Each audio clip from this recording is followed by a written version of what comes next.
you got to realize that whatever you're doing, you're competing with somebody. What is it that gives you an advantage over your competition? Whatever you're good at, try to be great at it. And if you're great at it, good things will happen. Maverick Podcast. I'm far from average. That's why I had to come sit down and chop it up with DJ Maverick.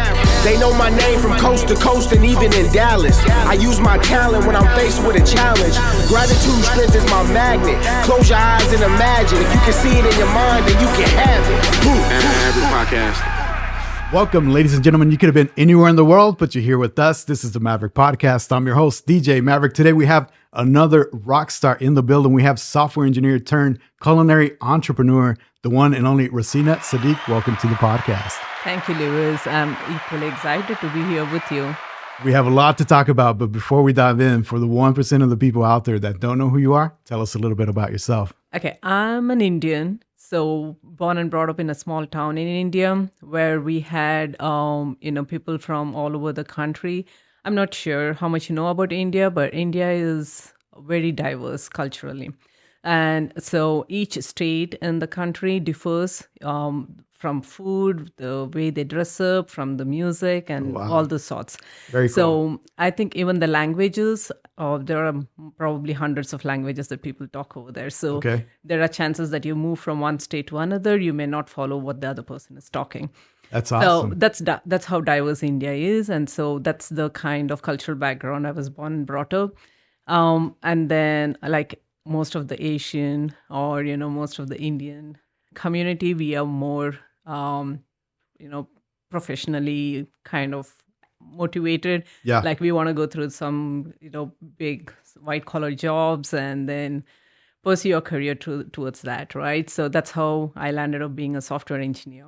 Very cool. And eventually, the big American dream, everyone wants to come to US and then find big careers, opportunities, and grow big. So that's how we landed here. My husband is a software engineer too, so I moved with him, during which I had to kind of quit my job, take a break, be at home. And when we moved here, I did see that, the culture is very different over here. And you were telling me you were struggling finding authentic food and stuff like that, right? Yes. Yeah. So being in India, we lived in Bangalore. That's kind of a Silicon Valley of India, where you have people from all over the world migrate and then work for IT companies there. So the restaurants over there kind of have evolved over a period of time where they accommodate different cultural cuisines. Okay. So it's a place where you can get any kind of food, any time of the day throughout the 24 hours. Yes, Yeah. throughout the day. It's 24 hours. And when you come here, Oklahoma, we came like 10 years back. And I think if you can compare 10 years back to now, it's a drastic difference now. Yeah. But those days, it was kind of plain. And you might have like 2 or 3 options to kind of feed off of your ethnic cuisine. Definitely. And then you are kind of craving or yearning for more of your authentic dishes, right? Yeah. But yes, I could explore different cultural cuisines over here, which were more authentic compared to what you get in India, because, every country kind of manipulates their dishes so that it kind of adjusts to the taste of the population. Yeah, right? It's probably like less spicy here in Oklahoma. That happens with Mexican food a lot here. Yeah. So we started off exploring some of the restaurants over here, and then we love the food. So it's all good. But then when you go to the Indian restaurants, you don't have all those options, and then you're craving for it. And then you see that when you go for some of the parties, people actually cook the authentic Indian food, right? Is it because the spices are different? Yes. Yeah? They make it the actual spice that we eat. Yeah. And plus, not all restaurants can logistically cater to all the menu that you get in a country. Sure. Right? I'm sure in India, you have thousands of different cuisines and then thousands of different dishes, which I'm sure no restaurant can afford to do that. Yeah. But when you meet people, they actually make or they actually cook the authentic food which you have grown up with. And then when you eat that, it kind of brings back all the it takes you back home, right? Yeah, right.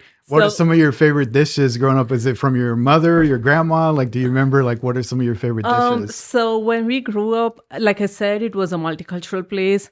So I kind of more of remember my neighbors' dishes than my Really? mom's, Okay. because I can still get my mom's dishes. Yeah. But getting my neighbors' authentic home cooked food Okay. is something that I still miss. And when I get to catch up with them, I always tell those aunts, I still miss, and I remember those days. Okay. So I can say I have sweet tooth. So anything that has sugar has been my favorite. Okay. So all the neighbors knew about that, and whenever they made something, desserts, I would get a share. I of need that. neighbors like that. That Yeah, sounds of course, amazing. yeah. Do you remember when you first got here to Oklahoma? What was the first dish that you tried? Do you remember?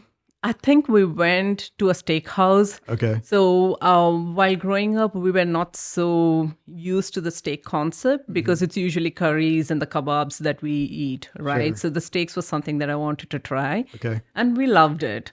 But yeah, some more spice, maybe a little more cooked. Yeah, for sure. That kind of adjustments. But it wasn't a bad experience. Your first No. dish wasn't something that you were like, "What the heck am I No, eating?" It was a good It was experience. good. It was a good Okay. experience because me and my family, we all love to try out different foods. So we actually liked the steak that we tried out, and it was Perfect. pretty good. That's awesome. So, are you always interested in culinary, or did you just like the entrepreneur spirit? You're like, "Hey, I see a need. I'm going to No. fulfill that need." How did that happen? Yeah. So while growing up, I know most of the girls learn cooking because they think they need to feed the family growing up, and that's what our generation thought, right? But I was the exact opposite. I never cooked. Really? So the only thing I did while growing up was making some candies and then ice creams because that's all I needed. Okay, And that's sweet tooth. yeah, that's just the sweet tooth. Yeah. And so it's after my marriage. I learned quite a lot of cooking from my mother-in-law Okay, because we lived together. And so, I picked up quite a lot of cuisines from her, and she is very good at her culinary skills. My mom makes the best out of her traditional cooking. So I always had the fondness of, food. yeah, And then I get married, my mother-in-law tries different cuisines. I'm like, okay, that's a good idea. So those days we did not have all these recipes in Google or the apps. Sure. So we had to kind of look it up in Google, take a printout, make notes of them, and then have wow. it handy whenever you want to try it, Yeah, right? So it's not as easy it was right now. Like No videos, no YouTube. yeah, I mean, they just give printed directions, so we just go through that, and then if they have messed up 2 steps, we are like, okay, something's wrong. When I ask my mom and she's making something and I tell her, well, how much did you put? And she's just like, well, just about this much. Exactly. And I'm like, that is not a measurement. I need to know how much, 1 teaspoon, but she never measures. That's exactly how my mom says, Yeah. oh, you just eyeball that. Yeah, I'm I'm like, I just can't eyeball That's that. not helpful, right? Yeah. Yeah, but eventually, I think when YouTube started, I think that's around the time that we came here too, when YouTube got popular with all this recipe videos, and then Okay. so many home, cooking stuffs coming out. Yeah. So I thought, okay, and since Oklahoma did not have lot many options that I could try from Indian cuisines, I thought, okay, maybe I should start cooking. So that's how I started doing it myself, and then experimented. Yeah. Was it intimidating? Because I'm intimidated to cook. It was It's like all the initially. ingredients and everything. Yes, It's intimidating, right? Yeah, because sometimes, like when I got married, there are so many different kind of lentils. I did not even know what was what. So that's the basic thing that you should know when you're starting cooking in India, because it's like a staple part of all your It's food. always like part of the different Yes. dishes. Yeah. So, but when I came here, I could see different recipes and in YouTube or in Google, look up those recipes. And so it was more of like a challenge to me to kind of try it out and work it out better. Yeah. Right. So every time it was like a different challenge. So my husband and my daughter were the guinea pigs. Nice. And then I had few neighbors whom I could try it out on Yeah. them.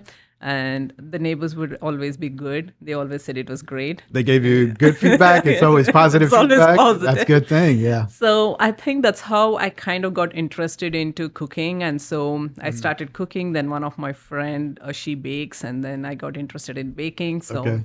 I thought, okay, that's nice. Slippery slope. Yes, Yeah. it's nice. And then I realized that there are many such people like me who would be interested in experimenting different kind of food. Right. So what if I could get access to all those people, right? Not necessarily that I have to be cooking 7 days a week. What if I could get access to different people who cook different kind of food, and I just want to try it out, right? So I can ask a friend a day or two when they're cooking, hey, can I try some of it? But I can ask them like throughout the year, Right. right? So if there are someone who's willing to do that and then sell it to us, so why not have access to those kind of resources? So that's what I was thinking. And then I was brainstorming this with my husband, and I was like, what if we could create a digital platform where everyone could have their dishes listed, and we had the option to buy it when we need it.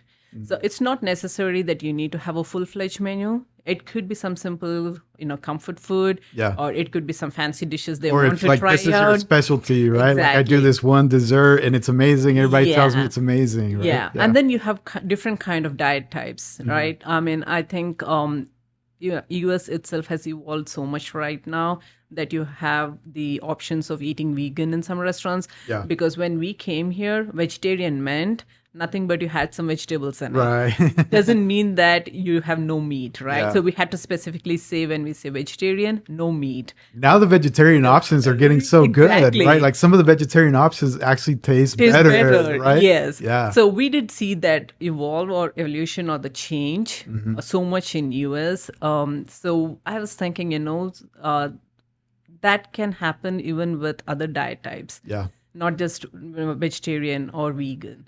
There are so many different diet types that we follow in India too.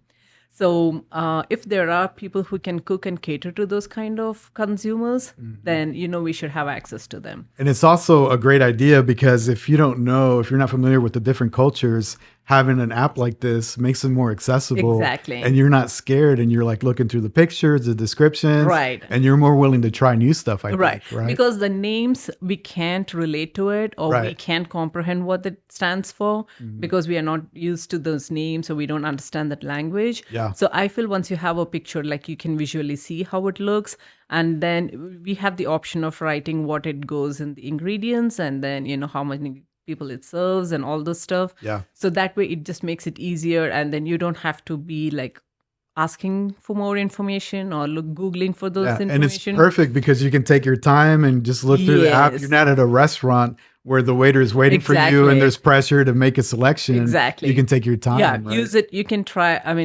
browse it 24 hours, order Yeah. it any time in the day.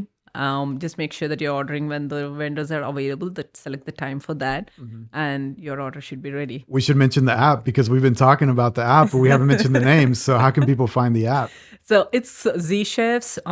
The whole idea behind the name is like we were trying to collaborate all the chefs into a single digital platform. And the letter Z is kind of representing how easy it is to find the chefs around here. Okay, I like that. Yes. So that's how we came up with the name zChefs. You were telling me that it's a little bit different than the platforms that we're maybe used to, like DoorDash or Uber Eats or something like that, because this is more catered to different cultures. Right. And also, you were telling me that if somebody is cooking from home and they want to provide those services, they can also get on the app as well. Exactly. Right? So I don't want to go deeper into these major apps because that can, go on for hours. So what I would like to kind of point out the differentiation factors is like Uber and DoorDash or any of these Grubhub, the major delivery apps, they're more focused on delivering food. Yeah. Right. And their other focus or the focus when they are trying to get the vendors online is marketing them.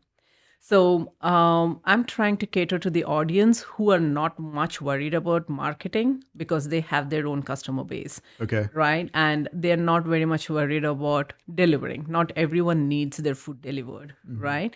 So what if those kind of vendors, the small mom and pop shops, the food trucks, the home-based bakers, or even you have the ghost kitchen concepts now, right? And even the farmers market.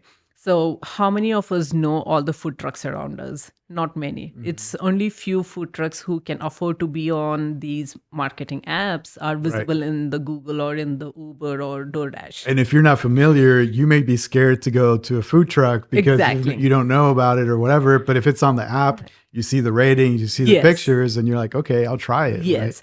So that's the whole concept behind this app. It's not like a marketing app. It's more of like convenience app. So the convenience for the vendors and convenience for the buyers. Okay. So when I go to Google, I need to search, okay, food trucks near me. And then the highest paid ones come up first, or, it depends upon the Not ratings, necessarily reviews. the best ones. It's Not the ones that are necessarily- paying for exactly. advertising, Yeah. right? So, I mean, they have different algorithms to come up with the search results, right? But this one is nothing based on the rates or reviews or the paid marketing. Okay. So as soon as you set your location, all the food trucks, the home-based, any food vendor who signed up, you see them based on your location from nearest to the farthest. Got it. And I was also, when I was playing around with the app, I noticed that there's a filter where if you're interested in different types of cuisines and cultures, you can filter by that, and then it'll give you the options, right? Yes. That's so really we cool. have that, and we also have another option where we can search by the diet type. Okay. So that's in progress. So once that is there, then we should be able to filter it based on the diet type. Like you want vegan, you Yeah. want vegetarian, you want, I don't know, many other. Right. That's amazing. So I think the sort of cool niche is that it sort of like exposes different cultures, and then at the same time, it's empowering smaller businesses, right? So yes. was that sort of the mission behind this too, is to Right. empower? Yeah. So the initial idea was to get the home-based caterers or the bakers online because they have no access to anything digital, Yeah. right? It's always a word of mouth, or they create a group of people with a text messages, right? Yeah. So I was thinking, I mean, they don't have to limit themselves to the 50 or 100 people that they know through their friend circle or the family. Instead, have them a digital platform where they have access to not just them, but even others. Yeah. Right. And then the text not intimidating to where they can easily list their menu, take Yes. pictures and stuff, right? Yes. They don't have to do that on a daily basis, right? They don't have to say, okay, this is my menu for today and so on. So this app enables them to kind of, turn on or turn off the dish based on their availability. Yeah. And they can even turn off the days that they're not there, or if they can't cook some days. Oh, okay. Right. So Perfect. only the days they're available, they just need to turn on their availability. Or if it's a seasonal or Yes. holiday thing, Yeah. they can turn that special feature on. Right. Yeah. So it's not like a commitment, you Yeah. know, it's like use at your own ease kind of a Okay. thing. Cool. So- Let's dive in a little bit into the entrepreneur side, right? So, you're working your day-to job, software engineer, but this is much different. I'm sure you're learning different Yes. lessons. So what has been some of the challenges of, building an app, being an entrepreneur? So being an entrepreneur was not something I was pursuing to say. No. Yeah. So Okay. I came up with this idea. I discussed this with my husband, and then we met another friend of mine, Kalyan, who owns a software company, and Okay. we were discussing this with him. Since he owns a software company, I thought he would understand and he could give me some ideas on how we can kind of build this app. And then he's like, okay, let's go for it. And then we started with that. And it wasn't an easy task. Yeah. So I feel any startup ideas, especially if you're building an app, it's more of like nurturing a child. Yeah. You Did you know? start with the MVP and you were like, see if I can put a picture up No, there? yeah. So it started with an idea, and when an idea strikes, you feel it's very unique. No one has that idea, right? Yeah. And you think, oh, this is gonna work like something magical, Right. And then when you start working on it, and then you research, and then you see, okay, there are many people who have already implemented this, and it's just not you. So now you need to find how you can be different from those 10 or 100 different people. Yeah. Right. So that ideation took some time, and then we had to get a team to start working on the app, and then we need to have the Android version, the iOS version, and then there are so many technical difficulties. So we get all the app working based on some of the other apps, like use those as a base, and then kind of understand what all functionalities we need in a food Yeah. ordering app. You tell me, I don't know how you feel about iOS versus Android, but I think it's easier to develop for iOS just because Yeah. the iOS system is more Standardized. Android, you could have different million sizes screens. Some can be, running their own version of Android on top of Android. We have those challenges. Yeah. So iOS is pretty stable, and then once you develop it, it's one size fits all. Yeah. But when it comes to Android, we have had these challenges when it goes from mobile to tablet and then foldable to the big size to the small size, and then that The brand to UI this for brand. that is crazy, It's right? crazy. And then people like Samsung like to put their own flavor on top of Yes. Android, right? Yes. And then so when people report an issue and then I go back to my team, they're like, I have no clue what's wrong. no. It works in 10 different devices. I don't know why it wouldn't work Yeah. in one device. So it gets very difficult to kind of And it's troubleshoot. difficult to test all the Android devices It too. is. It's impossible to It's have every impossible. device. Right. Yeah. So we do have some sample devices that we can test with, which is more recent. But, there are some people who use some of those older versions, Yeah. right? And then some of those fancy versions, like I said, the foldable, the slidable, whatever. Right. And then, okay, now you open the app. Oh, I don't see the image. I don't know why. Yeah, because the foldables are, Yeah. they scale completely different, right? Yes. So yeah. So we have totally big amount of challenges with Android compared to iOS for sure. So the only thing, being in the software industry, I kind of understand the pain of clients now, Got because it. when we were working for the clients, they were like, oh, come on, it's just a defect. But now I understand, okay, it's not just a defect. Right, It is right. it's an issue that the client have to deal with, right? So now Yeah. I'm on the both sides. In the daytime, I'm working for the clients, and in the later part of the day, like 5 to 12 in the evenings, I'm the client myself. Right. And when I tell the developers, okay, this is not working, and when they come back with 100 different questions, I'm like, okay, I feel the pain of the clients Yeah, now. for sure. So what has been sort of the feedback funnel to get feedback from the users? How do you do that? So pretty much what we did, we launched this app in 2020.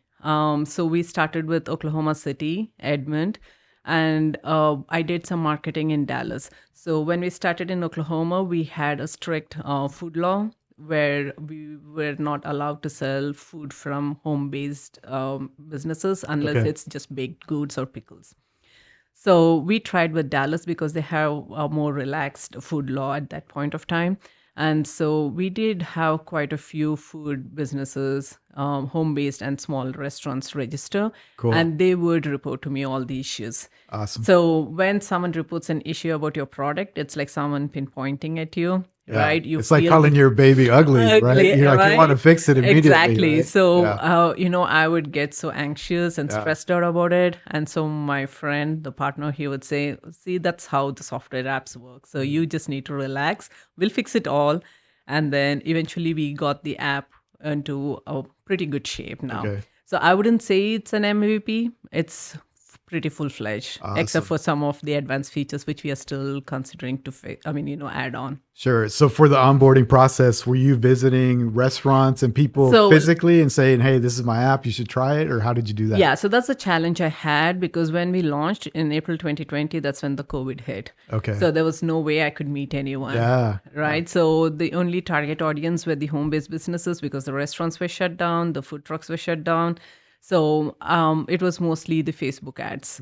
And I don't think Instagram was that popular those days. So it was mostly Facebook ads and Okay. then, calling up people when I see someone saying that, okay, I cook this, call them up. Oh, Say, do you want to wow. try the app? I Yeah. can help setting up the menu. All you need to do is just give me a menu. I'll set it up for you. And then, Okay. so we had a team who would design the ads and then, they can help us set up with the menu and all those stuff. So I would kind of reach out to them and then get them onboarded. So And, you were like in Facebook groups and then just Yes. messaging people, hey, you should try this app. it's Yeah. more of like hunting them Facebook messages. Okay, Yeah. who's selling food? Wow, that's a lot of work. Yeah. And then I think because of the COVID and all the stuff, I had to kind of take a back seat because I thought, just reaching out individually to each person is not going to help. And Yeah. then see how we can kind of expand our vendor base or the consumer base. So we went slow. We did some improvements in the app so that it could accommodate, not just the home-based businesses, but the restaurants, the food trucks, and anyone else who is into the food business. Okay, so you launched first in Dallas and then OKC, or No, was it it was both both markets at the same Okay. time. So November or October 2021 is when Oklahoma passed the, instead of the cottage food law, they started the Food Freedom Act. Okay. So that's called HB 1032.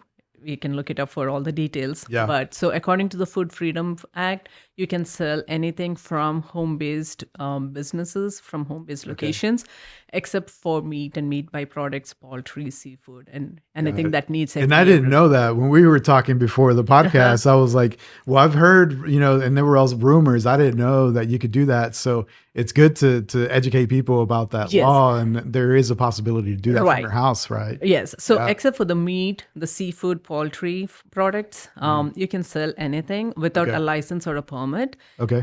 If it is a non-shelf shelfable product, like if it can't be stored without temperature control, then you don't need even a training. But if it is something that needs to be temperature controlled, if it has a shelf life, then we have the safe serve training. That's like $15, maybe 2 hours training.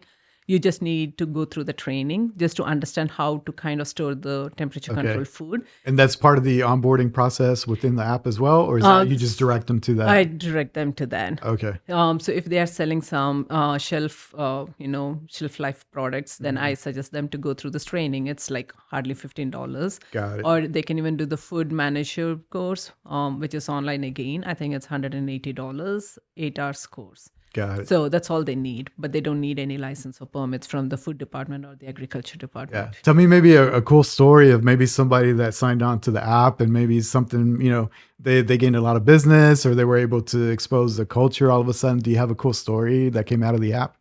Yes. So the food businesses, for sure, because the home-based people, they always struggled setting up the menu every day, letting the people know that, okay, this is what I'm cooking, so and so. And then making sure that they get the orders because they have to be cooking as well as staying on their phone to see who is ordering. Okay. Right. So they always came back with the feedback that, okay, this app is pretty cool because I don't have to be on the phone always to see who's ordering and what questions they have. Got it. So this app, as a food, to enable the food-based businesses, you can chat with the vendors if you have any questions about the menu or the so dishes. directly to the vendor. That's cool. Yeah, so you just chat. The message goes to them. You don't have to call them. You don't have to be on the phone. Okay. And you can see all the food dish details. You can see the dish availability and the prep time too, so that you know how long before you need to order. What if I have some dietary restriction? Can I message them and say, hey, I've got this dietary restrictions? Yeah. And like I said, it even mentions the diet types, so you know what diet type it is. Perfect. So that also kind of eases out the discussions between the buyer and the vendor. Yeah. And also you can pre-order any time of the day. So it's not necessary that you have to ensure that the vendor is available. It's not like 8 to 5, the vendor is available. So you just call between that time. You can pre-order any time of the day. And I bet the vendor loves it because all the feedback and messages are centralized. They're not texting 20 million people. Exactly. And like everything, they can see what they message, what they haven't messaged, right? So that's pretty cool. Yeah. Yeah. So the funny incident that I have to kind of mention is one of my friend makes really good fritters. So when we launched this app, I just said, hey, you know what? Just put up your fritters in there. She's like, you know what? I don't have the time to do it. I said, you just put it. I just need some menu in my app. And then she just did that. And it so happened that someone ordered that. And she is like, you know what? I got an order. I'm like, yeah, but now we need to do the customer experience. So you better do it. Yeah. And so she was kind of like the guinea pig to walk through the process. That's funny. Yeah. So she did cater and she's like, I'm not doing this anymore. Yep. I just can't. That's cool. So I think the onboarding process, it sounds pretty user friendly, right? What would you say? How long does it take if I'm a new vendor? I want to get, my menu, pictures, everything posted. How long does that take? So sign up is barely 1 minute. Okay. All you need is your email ID and you get an OTP in your email ID. We're working on getting the text messages enabled. Okay. So that's under the approval process from the carriers. So once that's done, it's all text based. So until that happens, it's just an email ID and the OTP to sign up. Now, how long it takes for your menu? I would say pretty much like 10-15 seconds to add a dish. Okay. So it depends how long your menu is. Got so it. that's and all then time it the takes. pictures and everything, you just can do it from your mobile device. And upload to the app, right? Yes, yeah. Okay. What I've heard is some of the small businesses use Google Forms or they use text messages or manual ways to kind of take orders or calls and things like that, right?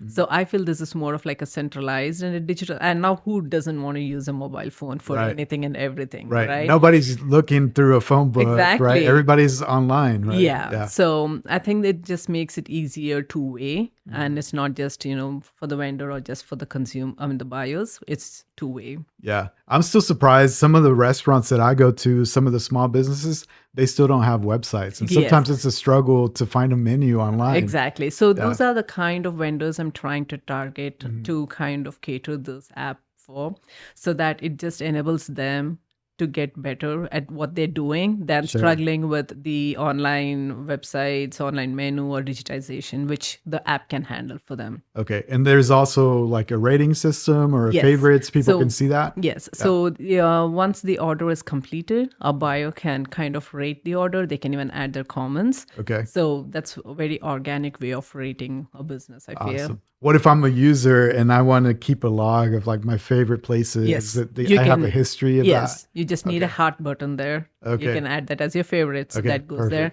And if you have some favorites that you order repeatedly, so you can even repeat order. You don't have to browse again and then add them to the cart. If you have an order which you think you will be repeating on a weekly basis or a daily basis, just go ahead, repeat that order, and then it's all done. Okay, that's very cool. I think, we were talking about YouTube, sort of like cooking videos, stuff like that. The other thing that's really popular now are food reviews. Yes. Right? So Yes. I'm already exploring ideas where if people want to leave food reviews and stuff like that, videos, that might be a cool option too, right? Yeah, that's something we can think about for sure. I'm a product guy, so I'm always brainstorming. All ideas are welcome. Yeah. You're in Oklahoma City, Dallas. What's sort of like the mission? Do you just want to be nationwide? Like, what do you want to do with that's it? that's the end goal. Okay. Not just US. We are even targeting the Indian market. Okay. We did even experiment it over there. Like we have kind of tweaked our app that can adjust to the Indian currencies, the Indian taxation systems, and all those things. But I want to grow as baby steps, kind of experiment locally so that if people have issues, I'm there in person to go answer those questions, because I just don't want to be an app that's available online and then there's no one to support, or you just call them and there's no answer, or you just email them and you don't hear it back anything. Yeah, you only have one opportunity to make a first impression, Exactly. right? So if the app is buggy or it crashes, like I'm not going to use the app anymore. Yeah, right. So I don't want that experience with anyone. So I want to have it local so that either me or my friend, we can go talk to them personally and slowly kind of grow the team so that we have more people to go and cater to different cities. Okay. So that's the target, or that's the growth plan. That's cool. Like, what if I'm part of the app and I'm like, hey, I want to highlight this specific dish, or I want to advertise? Is there possibilities to do that? So currently what we have in the app is depending upon the number of orders the vendors get, you get rated. Got it. So if you have got like 50 orders and someone else has got 10 orders, you rank better than them. So you can see the top chefs or the top vendors.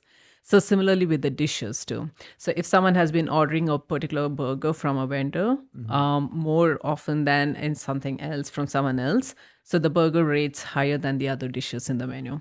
Okay. I think the other cool thing that you were telling me too is that it also empowers female chefs and female entrepreneurs. Right? Women Tell me a little bit about empowerment. that. That's really cool too. Yeah. Right? So what I've heard is like many women out here, like, they cannot get into the corporate world or the corporate jobs, either due to the language barriers or their educational, limitations. Yeah. But that doesn't mean that they can't do anything outside of, these two things, right? So they could be passionate about baking, they could be passionate about cooking, or they could be passionate about even making some jams or pickles.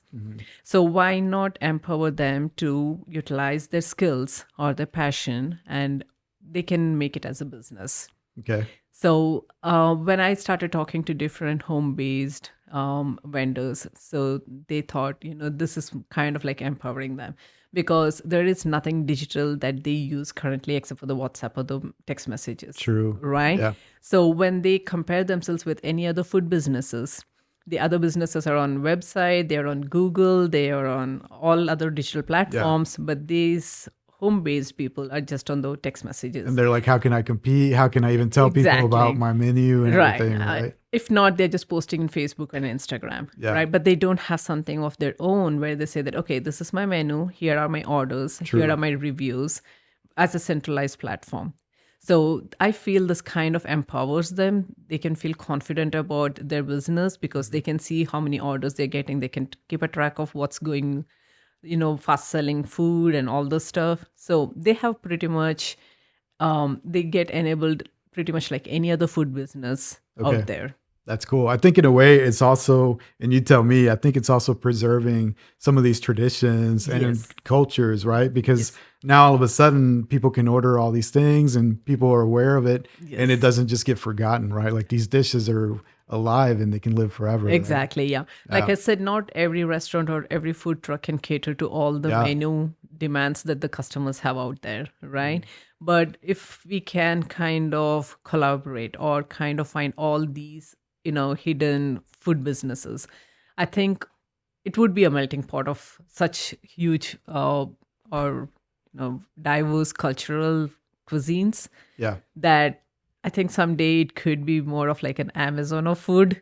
Yeah. That's cool. I wouldn't want to say Uber. I would say an Amazon of food. Yeah. You just say this and you find it. Someone near you. Sounds like a selling great it. place to be. I'm Right? a fan, right? I think that's cool because I think one of the things that I also see is that throughout cultures and stuff like that, the menus aren't always passed down, the traditions and the recipes. So sometimes some of those dishes are forgotten because nobody knows how to make it anymore. Exactly. And it's not just forgotten. You just can't make it the way your mom or your grandma did it. Right.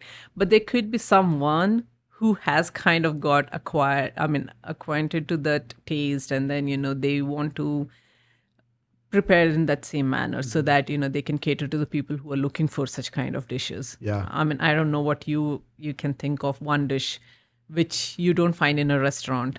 Maybe there is a neighbor who makes it for you, right? Yeah. So why not have them on the app so that not just you, someone else who's looking for that particular dish has access to it? Yeah, that's perfect. So tell me about some of the different cultures that you have on the app. You were mentioning a few, but yeah, when I was like playing with the app, I saw various cultures on there. Yes. So I do have Indian, obviously, because that's where I started with. So I do have Indian food truck, I have Indian restaurants, and then I have Indian home-based vendors, and I have a Turkish home-based business, and then I have few Mediterranean home-based businesses, and then I'm working with a Mexican food truck, and then American mom and pop shop. Yeah. So I'm talking to another food truck who prepares Kenyan food, like African cuisine. Wow. So I think that kind of covers like 4 to 5 different cuisines for now. Yeah, I would say the diversity in Oklahoma as far as food cultures, it's getting better and better. Yes, it does. right? So like I said, from 10 years back when I compare, it's night and day. Yeah, it's so much better now. Yeah. So should we dive into some of these Sure. dishes? Where do you want to start? Because you brought a lot of food today. It's your pick. You tell me. You're the Okay, professional. So, so- where should we start? And you can even shout out like some of these places if you want. Sure. This is from Wilson's Grill Express. Okay. It's This was the one that you were saying was Guatemalan? yes. Okay. Very cool. So this is an example of a good mom and pop shop. Yeah. He passionately, cooks his food, and I can see the dedication he has into the cooking. Okay. So I have tried some of his dishes, especially the fried chicken and the mashed potato. Are you going to try it with me or are you going to make me try all this? No, you didn't try it. Okay. I did have it before coming. Very good. So this is like more of a, like, I guess a parrilla type of thing where we have some meat, we have some shrimp, some vegetables. Looks like we have some chicken. Mm-hmm. Yeah. Do you know what this dish is called? Or do you know? Is this I know like these one are of their- flame grilled chicken, Okay. and this is beef steak. Okay. Very cool. Yes. So this is only one of your vendors. This is a Guatemalan. Yes. What else do you have here with us? So we do have this from Chennai Central Cafe. Okay. This is an Indian restaurant from southern part of India. Like I said, we have different cuisines within India, right? So these are some of the dishes that they provided us to sample. Wow. So maybe you could try some of this and Okay. let me know if you can guess what that could be, or something that Where should I start? um This is amazing. I think every podcast from now on should bring food. food. I like it. Very cool. So where should I start? Anywhere? Or what? Anywhere. Yeah. That's a sweet dish. Oh, really? Yeah, Okay. you can try that. So this kind of has like everything for your dish here. Mm-hmm. Very good. So this is like a savory donut, and this is like a crepe, but with some vegetable stuffing on it. Okay. And this is more of like rice noodles but steamed. And there is chicken curry, chicken dry, and then there is this vegetable stew. Okay. So should I dip this into anything, or is it all separate, or what? You can eat the noodles with the chicken curry. Okay. Perfect. Wow. Everybody's going to just watch me eat here. I like it. So these, you approached him directly and said, hey, you should get on the app. There's Yeah. not very much of this, or how did you approach him? So I kind of reached out to them, seeing that they do not have a website. And I asked them if they would like to try this app so that they could have a digital presence. And I demoed the app to them. They were pretty impressed. Like anyone, when you speak about an app, they feel it's very intimidating Sure. because they think it's too much of technology. But it's a pretty simple and easy to use app. Yeah. So So- you go and do a demo to the place and walk them Yes. through it? Yeah. Yeah. Wow. Are you outgoing typically or what? Yes. Yeah. Okay. Because I was going to say sometimes in software and technology, people are introverts. Right. Well, I can't afford to be one No. now. You have to do what you have to do. I have right? to do it. Yes. Okay. So, like I said, 8 to 5 is my job, and then after 5 is when I just go out, try to meet people, talk Yeah. to them, and then get feedback, and then work with the team in the evenings so that they can work and then fix all those issues or the enhancements that we are talking about. Do you call them before and say, hey, can I do pay you a call them. visit or what? Yeah, I do call them, kind of give them a brief about what the app does and how it could benefit them, and then I set up a time with them to go meet them. Okay. Very cool. I'm also brainstorming. Maybe you could also do like an event or a food festival. Sure. And you could highlight a lot of the vendors and then make it like in-person event and promote the app and stuff like that. That might be kind of cool. 9 dishes that you This can is try like a from. whole meal. I've got the dessert. I've got the different pasta, everything. Like this is really Yes, good. you should try them out. It's called Chennai Central Cafe. Okay. And I'm sure you'll find something that you will love there for Yeah. sure. But see, like if I would go there, it would be probably intimidating to me because I wouldn't know what How to order, these things would taste. right? And like what combinations and everything. But the app sort of lays it out to where you can Yes. try it, right? Yep. What else do you have? Yep. So she did even give you some rose cake. Oh, wow. Yeah, rose pudding cake. This is amazing. I was just telling before we recorded, I was like, I haven't eaten dinner, so this is perfect. I told you. Yeah, this is cool. Wow, everything's amazing, and it tastes like freshly made, like homemade, right? That's what I like about the mom and pop shops, because they are so passionate about the cooking and the food that they feel that they're catering to their own family. Yeah, Right. And they have so much of reputation at stake. So they take care of every bit of the food that they give you. So when I go to Wilson's, I see him personally grilling all the meat and the chicken. yeah. And he makes sure everything is done to perfection.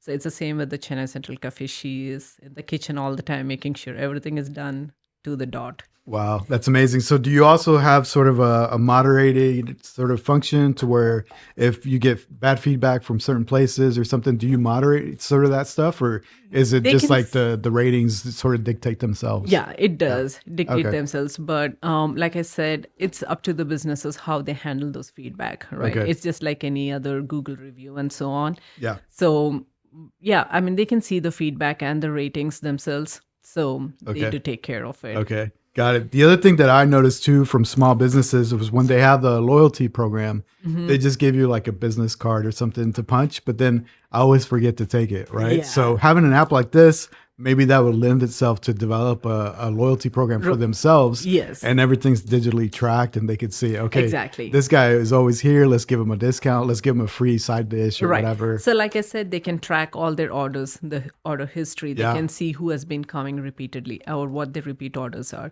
So based on that, they can kind of cater to the customers or, tweak their menu accordingly. Okay. Awesome. Is there also a web presence too, or is it just mobile, Android, iOS for now? We have the webpage to kind of explain about the app and its features, but we don't have the vendors as a website. Got it. Okay. I think that would also be cool too, because if someone's just at home or they're, just browsing, they could pull up and do a search there as well, Yes, right? yeah. That's something we are thinking about, but we haven't started working on Although it. everybody always has their mobile phone. I know, so that has been a priority because mobile phone is something everyone looks up for anything right now. Definitely. Yeah, so Cool.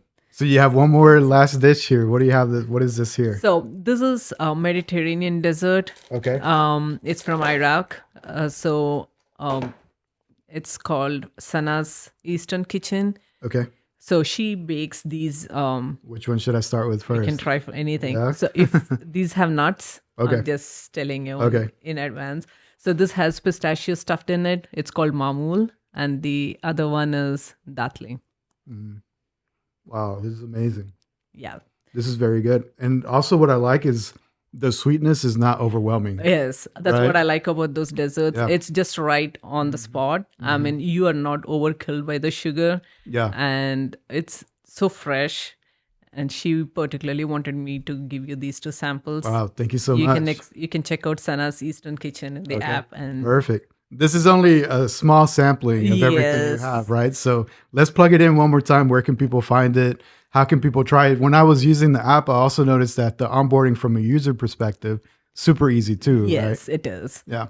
You just need the OTP that gets sent to your email. And like I said, we will be working on the text messages. So once that happens, it just gets super easy. Okay, cool. What are your short-term goals? Do you have anything lined out? Do you have a big release or a big feature coming up or anything like that? Yes. So we are planning to work with some of the restaurants. So one request that we have heard from the restaurants is they need to have, in-kitchen printing. Okay. So that is something we are planning on getting it done. But we need few restaurants to kind of try it out with. So that's what I'm working on. The other thing that we are planning on is setting up delivery, either with some delivery drivers locally or integrate with a third-party app. Okay. So that's something we can do with our app, and that's what our future or the short-term goals are. Okay. Well, I'm not very good at taking pictures or posting the menu, and they need help with that. Is that something that you can provide as well? Yes. Yeah. So they don't, if they don't have to do it themselves, if they have an issue doing it, or if they have time constraints, that's something I hear a lot, that they don't have the time to set up the menu. Yeah. So all we need is just the pictures and their Okay. menu. It could be a paper menu. Just send us a picture.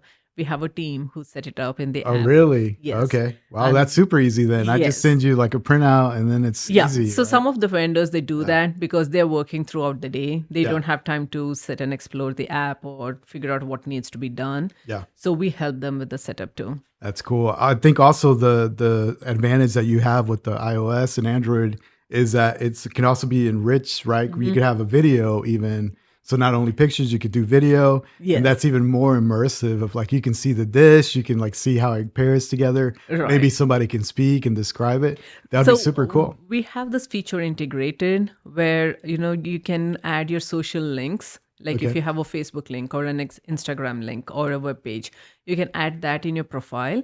And once the text messages are approved and enabled, so when a buyer places an order, they get a text message with their social links. Got So that kind of increases their followers because we are automatically sending them their social links too.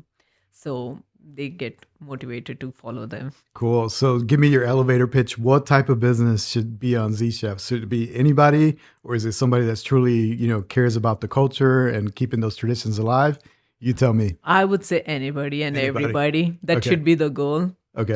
Because like I said, it's not limiting to any particular food vendor.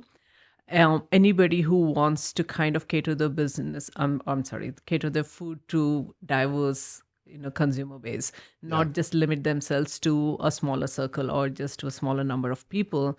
I think they should all try out the app. Got it. It's flexible, it's very easy to use, and you don't have any dependency on us to set it up or tweak the menu or even set up the availabilities.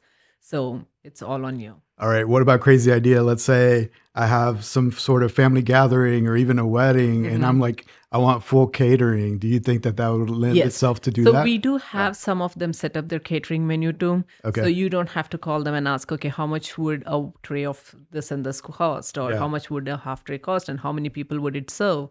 Because everything is there in the app. You can see the number of people it would serve and what goes into the food, the ingredients, so that you know if you're allergic to something or not. So that kind of, fits all the bill, right? So you don't have to be anxious about ordering through someone because you have all the details beforehand before you even reach out to them. Okay. So we do have catering menu.